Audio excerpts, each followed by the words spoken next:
آقا علیہ السلام کے احکام. اب صحابہ کا عمل بھی دیکھ لیجئے. اب صحابہ کا عقیدہ وہ کیسے بولتے تھے, کمپیئر کرے وہ کیسے بولتے تھے, ہم کیسے بولتے ہیں. حدیث پاک کے لفظ ہیں, کوئی بات آقا علیہ السلام سوال کرتے, بخاری, مسلم, ابو داؤد, نسائی, ترمذی, ابن ماجہ, حدیث پاک کی ہر کتاب بھری پڑی ہے, سینکڑوں ہزاروں مقامات حدیث کے آپ بھی جانتے ہیں, مگر توجہ نہیں کبھی کی ادھر. جو سوال میرے آقا کرتے تو صحابہ کرام آگے جواب دیتے, قالوا اللہ ورسولہ اعلم, اللہ اور اس کے رسول جانتے ہیں, بہتر جانتے ہیں. اگر ہمیں کہنا پڑے ہم کیا کہتے ہیں, واللہ اعلم بالصواب. ہم کیا کہتے ہیں, اللہ ہی بہتر جانتا ہے. بولیے کیا کہتے ہیں, اللہ بہتر جانتا ہے. خدا کی عزت کی قسم ابو بکر صدیق نے یہ کبھی نہیں کہا تھا کہ اللہ بہتر جانتا ہے. فاروق اعظم نے یہ نہیں کہا تھا کہ صرف اللہ بہتر جانتا ہے. عثمان غنی نے کبھی نہیں کہا, علی شیر خدا نے کہا. کل صحابہ جب بولتے کہتے اللہ و رسولہ اعلم, اللہ اور اس کا رسول بہتر جانتے ہیں. علم کی بات ہوتی تو کہتے اللہ رسول بہتر جانتے ہیں. یہ صحیح بخاری کتاب الایمان حدیث نمبر 53. پھر زید بن خالد الجہنی ان کی روایت, اور پھر صحیح بخاری کتاب الاذان حدیث نمبر 810, اس میں پھر آقا نے کوئی سوال کیا, قالوا اللہ ورسولہ اعلم, خدا اور مصطفیٰ بہتر جانتے ہیں, اللہ اس کے رسول بہتر جانتے ہیں. حضرت معاذ سے مروی ہے, آقا نے پھر پوچھا کہ اللہ پر بندوں کا حق کیا ہے. صحابہ بولے اللہ ورسولہ اعلم, اللہ اس کا رسول بہتر جانتے ہیں. حضرت ابو ذر کرتے ہیں, آقا نے پوچھا سورج غروب ہونے کے بعد کہاں جاتا ہے, سورج غروب ہونے کے بعد کہاں جاتا ہے, تو چاہیے تھا نا کہتے کہ اللہ کو معلوم, اللہ بہتر جانتا ہے کہاں جاتا ہے. نہیں, صحابہ نے جواب دیا اللہ ورسولہ اعلم, اللہ اور اس کا رسول بہتر جانتے ہیں کہا جاتا ہے. اسی طرح الغرض بہت سی معاملات, ہزارہ مقامات پر جب کبھی آقا علیہ الصلوۃ والسلام سوال کرتے تو صحابہ کرام جواب دیتے, اور کبھی کسی نے یہ نہ کہا کہ اللہ بہتر جانتا ہے. حجۃ الوداع کی پوری خطبہ مینا ہے. آقا نے اشارہ کر کے پوچھا, لوگو آج کون سا دن ہے, ای یوم ھذا, کون سا دن ہے. سب کو معلوم ہے کہ آج 10 ذی الحج ہے, عرفات سے آئے ہیں, مینا پہنچے ہیں, عید ہوئی ہے, مگر کسی نے جواب نہیں دیا کہ اللہ و رسول عالم, اللہ اور اس کا رسول بہتر جانتے ہیں. آقا نے پوچھا کون سا مہینہ ہے, خاموش, اللہ اس کا رسول بہتر جانتے ہیں. حالانکہ حج کر رہے ہیں, پتہ ہے کہ ذی الحجہ ہے, مگر نہیں معلوم نہیں یار کا منشا کیا ہے. عرض کیا اللہ اس کا رسول بہتر جانتا ہے. آقا علیہ السلام نے پوچھا یہ کون سا, کعبۃ اللہ کی طرف اشارہ کر کے کہا یہ کون سا شہر ہے, مکہ شہر, کون سا شہر ہے یہ. اب کس کو معلوم نہیں کہ یہ مکہ ہے, مگر معلوم نہیں, سب صحابہ نے سمجھا پتہ نہیں یار کا منشا کیا ہے. عرض کی اللہ اس کا رسول بہتر جانتا ہے. پوچھا گیا, صحیح بخاری کے لفظ ہیں, ایک اور روایت بخاری شریف کی, پوچھا تمہیں معلوم تھا کہ یہ شہر مکہ ہے. جب حضور نے پوچھا یہ کون سا شہر ہے تو بتایا کیوں نہیں. صحابہ کہتے ہیں ڈر گئے کہ معلوم نہیں حضور آج نام بدلنا نہ چاہتے ہو. ہائے ہائے ہائے, ہم کچھ اور کہہ دیں اور رسول مکہ کا نام بدل ڈالے. بڑے قرآن کی آیتوں میں آ چکا تھا, اس دن رسول کہہ دیتا نہیں یہ مکہ نہیں مدینہ ہے, وہ دن مدینہ بن جاتا. ہمیں معلوم تھا کہ یہ مہینہ ذی الحجہ ہے, ہم اس لیے ڈر گئے. ممکن ہے حضور کہہ دیتے نہیں آج سے محرم ہے, ذی الحج محرم بن جاتا. اس لیے نہیں بولے کہ پاک پانی حضور بدلنا چاہتے ہیں. ان کو معلوم تھا اختیار مصطفیٰ ہے, زبان سے جو کہہ دے وہی شریعت بن جائے.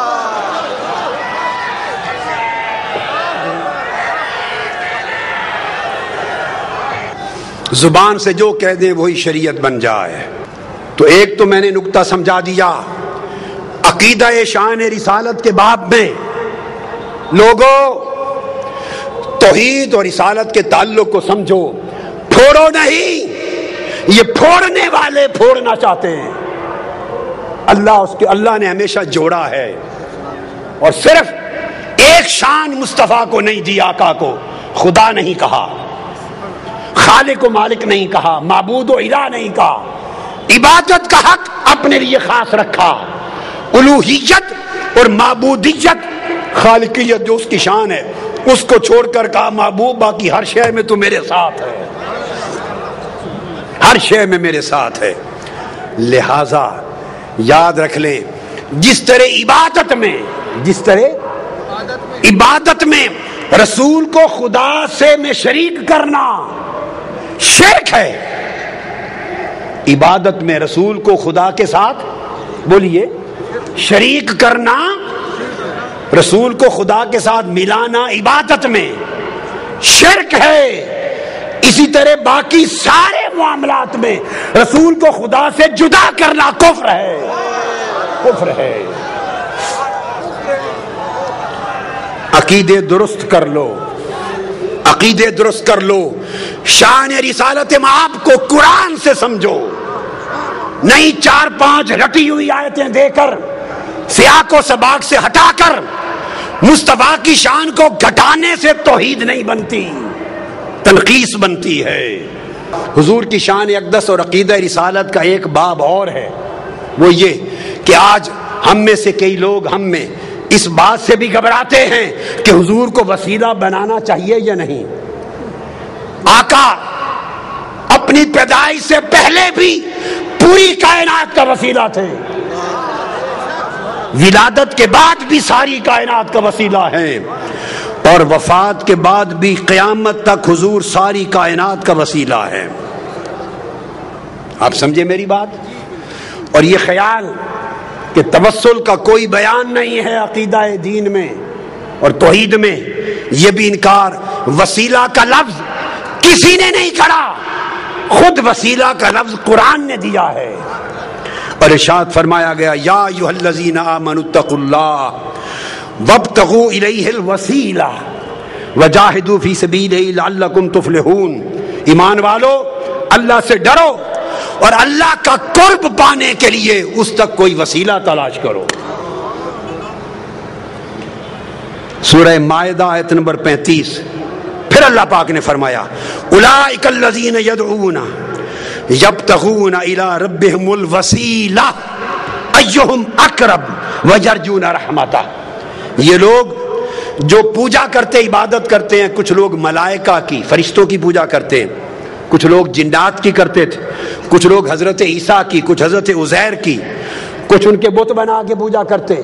قرآن نے کہا جن کی یہ عبادت کرتے ہیں، خواہ وہ حضرت عیسیٰ ہیں یا حضرت عزیر، خواہ وہ جنات ہیں یا ملائکہ جن کے بت بنا کے عبادت کرتے ہیں، قرآن نے کہا ان کا اپنا عالم یہ ہے کہ یبتغون الی ربہم الوسیلہ، وہ خود خدا کا قرب چاہنے کے لیے وسیلہ تلاش کرتے ہیں۔ ایہم اقرب، کہ کون خدا کے زیادہ قریب ہے تاکہ اسے وسیلہ بنائے اور خدا کا قرب پالے۔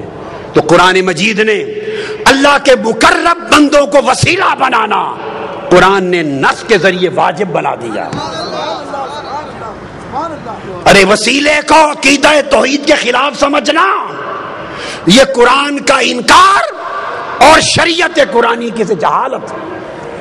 پوچھو حضرت یوسف علیہ السلام سے، جب ان کے والد حضرت یعقوب علیہ السلام کی بینائی چلی گئی تھی اور ان کے 11 بھائی حاضر ہوئے مصر میں، جب وہ وزیر تھے، بادشاہ تھے مصر کے، اور بتایا کہ حضرت یعقوب آپ کے والد آپ کے غم میں، جب ملاقات ہو گئی تھی، غم میں رو رو کے بینائی دے بیٹھے۔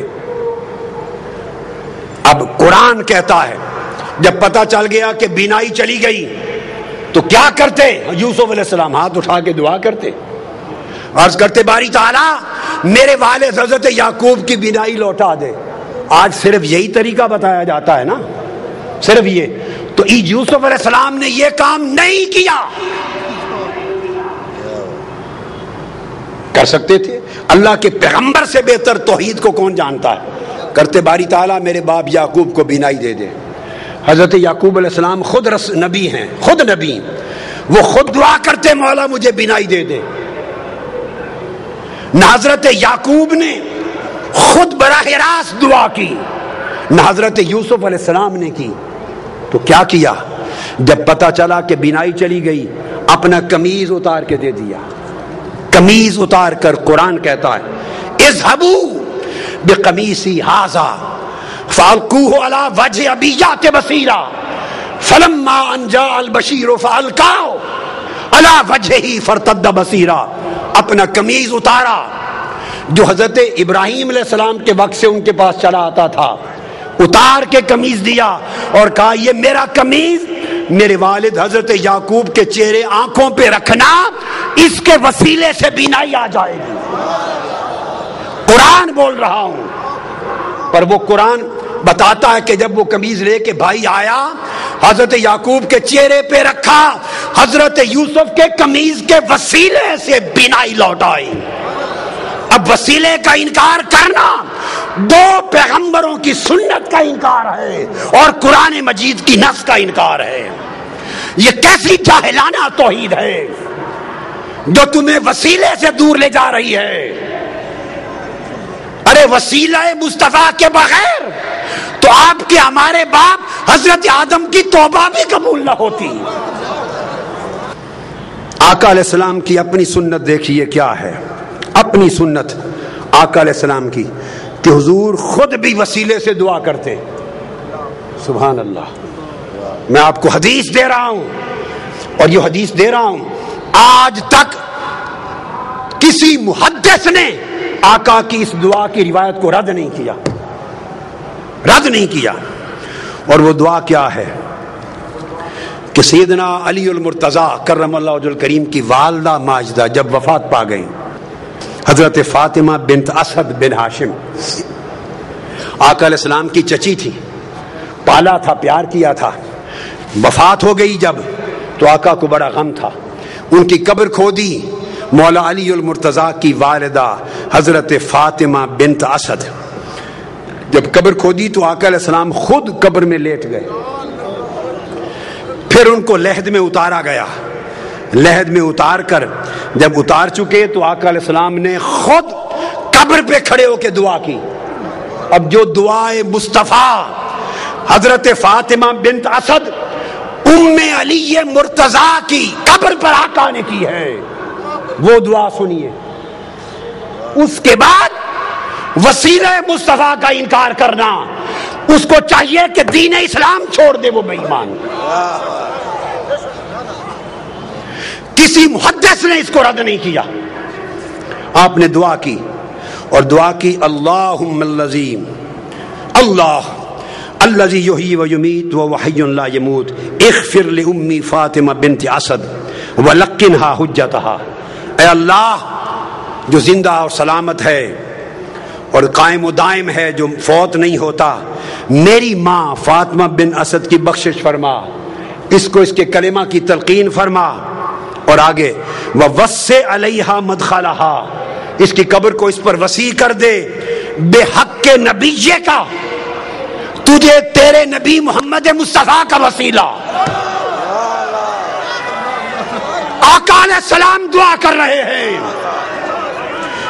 فرمایا وَسِّعْ عَلَيْهَا مَدْخَلَهَا بِحَقِّ نَبِيِّكَ، بالا باری تعالیٰ تجھے میرا واسطہ، میرا وسیلہ، محمد مصطفیٰ کا وسیلہ، اس کی قبر کو وسیع کر دے۔ والانبیاء الذین من قبلی، اور ان سب نبیوں کا واسطہ، وسیلہ جو مجھ سے پہلے ہوئے۔ اب یہ کہنا کہ اس طریقے سے دعا کرنا جائز نہیں کہ نبی کے واسطے سے بخش دے، نبیوں کے واسطے سے بخش دے، فلاں کے وسط کے وسیلے سے بخش دے، ایسا اگر کوئی شخص کہے تو اس سے بڑا جاہل کوئی نہیں ہے قرآن اور حدیث کا۔ آقا علیہ السلام نے سنت بنایا۔ اس حدیث کو سنیے، امام طبرانی نے روایت کیا، امام ابو نعیم نے روایت کیا، امام حیثمی نے روایت کیا، امام ابن حبان نے روایت کیا، امام حاکم نے روایت کیا اور کہا رجال الصحیح ہیں، اس حدیث کے رجال سند صحیح ہے۔ یہ آقا علیہ السلام نے خود اپنے وسیلے سے دعا کی۔ ارے جب آقا علیہ السلام کی ولادت بھی نہ ہوئی تھی، حضرت عمر فاروق رضی اللہ تعالیٰ عنہ روایت کرتے ہیں، سرکار فاروق اعظم، اور اس حدیث کو امام حاکم نے روایت کیا، امام بیہقی نے، اور امام حاکم نے کہا ھذا حدیث صحیح الاسناد۔ پھر اس حدیث کو حافظ ابن کثیر نے روایت کیا، علامہ امام سیوطی نے روایت کیا، علامہ ابن تیمیہ نے روایت کیا، مجموع الفتاوی جلد 2 صفحہ 151، علامہ ابن تیمیہ نے، اور اس روایت کو بیان کر کے جرا نہیں کی، اس کو کہا کہ یہ حدیث دیگر حدیث صحیحہ کی قرآنی آیات کی طرح تفسیر کرتی ہے، مقبول قرار دیا۔ سیدنا فاروق اعظم نے کہا کہ آقا علیہ السلام نے فرمایا، آدم علیہ السلام جب زمین پہ آئے تو دعا کی، یا رب اسألک بحق محمد لما غفرت لی، میں تجھے واسطہ محمد مصطفیٰ سے بخشش مانگتا ہوں۔ اللہ نے فرمایا فقد غفرت لک ولولا محمد ما خلقتک، آدم تو نے مصطفیٰ کا وسیلہ پیش کیا ہے، میں نے تیری خطا معاف کر دی، اگر محمد نہ ہوتے تو تجھے بھی پیدا نہ کرتا۔ میں نے اختصار سے بتا دیا، اور اس کو میں نے کہا کہ ابن تیمیہ نے بھی تک نے اس کی تصریح اور تائید کی، اور امام طبرانی نے حدیث سے صحیح کے ساتھ تائید کی۔ اب میں اگلا حوالہ دے رہا ہوں، عبداللہ ابن عباس روایت کرتے ہیں، قرآن مجید کی آیت ہے، قرآن مجید کہ بنی اسرائیل جب لڑائی کرتے تھے اوس اور خزرج کے مقابلے میں یا کفار کے مقابلے میں، تو فتح یابی کے لیے آقا علیہ السلام کا وسیلہ پیش کرتے تھے۔ اس کو قرآن نے بیان کیا کہ آقا علیہ السلام کے وسیلے سے کفار پہ مدد طلب کرتے تھے۔ عبداللہ ابن عباس روایت کرتے ہیں ان یہود کانوا یستفتحون علی الاوس والخزرج برسول اللہ قبل مبعثہ، حضور کی بعثت سے پہلے اوس و خزرج پر فتح یابی کے لیے یہود حضور کے وسیلے سے دعا کرتے تھے۔ اور اسی روایت کو جو میں نے بیان کی امام ابو نعیم نے سن لیے، کتنوں نے روایت کیا دلائل میں، حافظ ابن حجر عسقلانی نے اس کو روایت کیا اصابہ میں، امام طبری نے تفسیر ابن جریر میں، امام ابن ابی حاتم نے اپنی تفسیر میں، حافظ ابن کثیر نے اپنی تفسیر میں، اور پھر امام بغوی نے تفسیر معالم التنزیل نے، علامہ زمخشری نے اپنی تفسیر میں، امام قرطبی نے اپنی تفسیر میں، امام بیضاوی نے اپنی تفسیر میں، امام نصفی نے اپنی تفسیر میں، امام ابن حبان نے اپنی تفسیر میں، امام خازن نے اپنی تفسیر میں، امام اندلسی نے اپنی تفسیر میں، ابن کثیر نے اپنی تفسیر میں، امام ابو سعود نے اپنی تفسیر میں، سیوطی نے اپنی تفسیر میں، اور علامہ آلوسی نے اپنی تفسیر میں، روح البیان نے اپنی تفسیر میں، امام شوکانی نے فتح القدیر میں، قاضی ثناء اللہ پانی پتی نے اپنی تفسیر میں۔ الغرض جو تفسیر دنیا کی ائمہ کی اٹھائیں، کسی ایک مفسر نے 1200 سال کے ذخیرہ تفسیر میں اس کا انکار نہیں کیا، ہر ایک نے بیان کیا۔ آج کوئی شخص کیا جرت رکھتا ہے کہ قرآن کی اس آیت کی تفسیر کا انکار کرے جسے 1400 سال تک ہر امام تفسیر نے اور ہر محدث نے اس کو بیان کر کے اس پر اعتماد کیا۔ حضرت معاذ نے کہا، یہود کو پکڑ لیا، حضرت بشر بن البراء نے پکڑ لیا اور کہا یہودیوں، ہم جب مشرک تھے تم حضرت محمد مصطفیٰ کا وسیلہ دے کر ہم سے فتح مانگتے تھے اللہ سے اور فتح یاب ہوتے تھے، آج ہم ان پر ایمان لے آئے تم منکر ہو گئے۔ اتنا معروف قرآن کا حکم امام بہقی نے، امام طبری نے، ابن حاتم نے۔ الغرض اگر میں 500 کتب کا حوالہ دوں تو 1200 سال میں 500 تفسیریں حدیثیں پر جائیں۔ کون انکار کر سکتا ہے سوائے اس شخص کے جو جاہل ہے، جس نے عربی کتابیں کبھی کھول کے نہیں دیکھی، جس کو 2 سطریں پڑھنی نہیں آتی اور وہ لوگوں کے سامنے عقیدہ بیان کرتا ہے۔ پھر اس کے بعد آقا علیہ السلام نے حکم دیا، جو تو عمل تھے۔ حضور علیہ السلام کی بارگاہ میں ایک نابینا شخص آیا، عثمان بن حنیف روایت کرتے ہیں، عرض کیا یا رسول اللہ میں نابینا ہو گیا ہوں، دعا کر دے میری بینائی آ جائے۔ مختصر کر رہا ہوں۔ آقا نے فرمایا چھوڑ دوں آخرت کے لیے اچھا ہے یا کر دوں؟ نہیں آقا دعا کر دے ٹھیک ہو جاؤں۔ میرے آقا نے فرمایا پھر میں دعا نہیں کرتا، تمہیں دعا سکھاتا ہوں تاکہ قیامت تک میری امت کو دعائے وسیلہ مل جائے۔ دعائے وسیلہ تاجدار کائنات نے سکھائی۔ کون ہے مصطفیٰ کی سکھلائی ہوئی دعائے وسیلہ کا جو انکار کرے؟ آقا نے فرمایا گھر جا، وضو کر دو، نفل پڑھ اور یوں دعا کرنا، اللہم انی اسألک واتوجہ الیک بمحمد نبی الرحمت، یا محمد پکارنا میرا نام لے کر، انی قد توجہت بک الی ربی فی حاجتی ہذہ لتقضی، اللہم فشفع فی، دعا کرنا ہے اللہ میں تجھ سے سوال کرتا ہوں اور تیری بارگاہ کی طرف متوجہ ہوتا ہوں، نبی رحمت حضرت محمد مصطفیٰ کے وسیلے سے، حضور کے واسطے سے، یہ کہہ کر آقا نے فرمایا پھر مجھے پکارنا، کہنا یا محمد۔ آج لوگ کہتے ہیں کہ حضور کو پکارنا جائز نہیں، ارے جائز ناجائز کی شریعت آپ نے اور میں نے بنائی ہے، جائز ناجائز والی شریعت مصطفیٰ نے بنائی ہے۔ یہ حق نہ تجھے ہے نہ مجھے ہے، یہ حق مصطفیٰ کو ہے۔ مصطفیٰ خود فرمائیں گھر جا کے دعا کر کے مجھے پکار کے کہنا یا محمد۔ تم حضور کے منکر ہو، یہ کہہ کر انہوں نے دعا کی یا محمد آپ کے وسیلے سے اللہ سے مانگتا ہوں۔ تو پھر حدیث پاک میں آتا ہے آگے اس نے حضور کے وسیلے سے دعا مانگی۔ عثمان بن حنیف کہتے ہیں ابھی ہم بیٹھے ہی تھے، مجلس ختم نہ ہوئی تھی کہ وہ شخص بینا ہو کر پلٹ کر آ گیا مصطفیٰ کی بارگاہ میں۔ حضور کے وسیلے سے دعا مانگنے کی دیر تھی کہ بینا ہی لوٹ آئی۔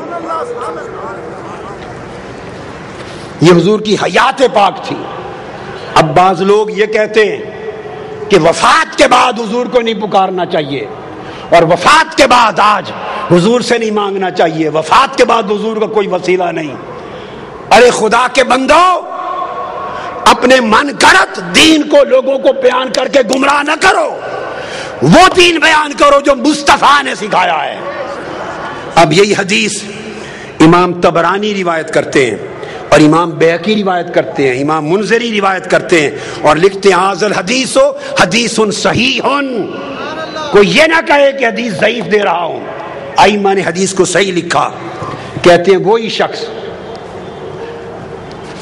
حضرت عثمان غنی کا زمانہ تھا، وہ حیات تھا، وہ جس کی بینائی لوٹ آئی تھی حضور کے وسیلے والی دعا سے۔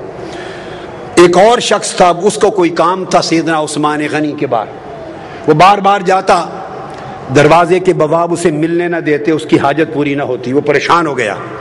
اچانک اس کی ملاقات عثمان بن حنیف والی روایت میں، وہ جو نابینا تھا، حدیث الدریر، جو بینا ہو گیا تھا حضور کے وسیلے سے، اس سے ہو گئی۔ اس نے کہا آؤ گھر جا کے یہ دعا پڑھو اور حضور کو پکارو یا محمد۔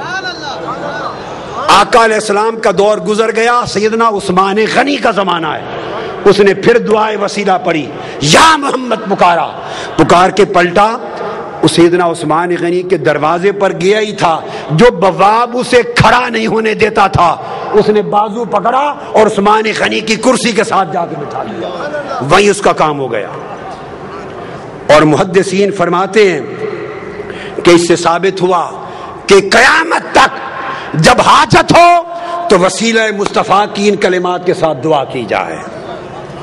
آقا علیہ السلام